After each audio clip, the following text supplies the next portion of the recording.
are essentially encouraging. We have 1.3 active duty service members in this country, and if they hear this radical message from sitting members of Congress, that could inspire chaos, and it could incite violence, and it certainly could disrupt the chain of command.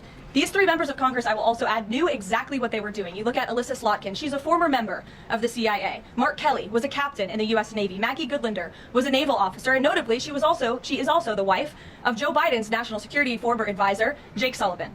And so these members knew what they were doing. They were leading into their credentials as former members of our military, as veterans, as former members of the national security apparatus to signal to people serving under this commander-in-chief, Donald Trump, that you can defy him and you can betray your oath of office. That is a very, very dangerous message, and it perhaps is punishable by law. I'm not a lawyer. I'll leave that to the Department of Justice, Department of War to decide.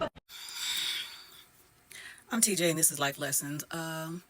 Every time I hear her speak, it makes my ass hurt. It really does. Now, I know they all, no matter what side of the aisle you're on, they get in front of those cameras and they spend whatever they need to spend for whoever they're working for. I'm not blind to that fact.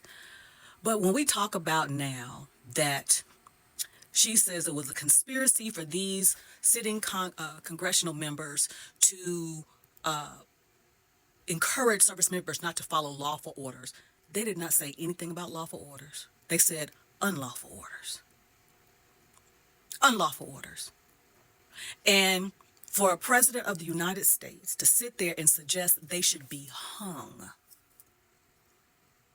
where'd they do that at? And so I'm going to say this. If anything, again, I've said before, I served many years for presidents, under presidents, some I voted for and some I didn't. But when I raised my right hand, it was to the Constitution of the United States. And it was to obey the orders of the President of the United States. But again, lawful orders. And as a leader myself, when we trained troops, that was part of the training, letting them know they had every right to not follow an unlawful order.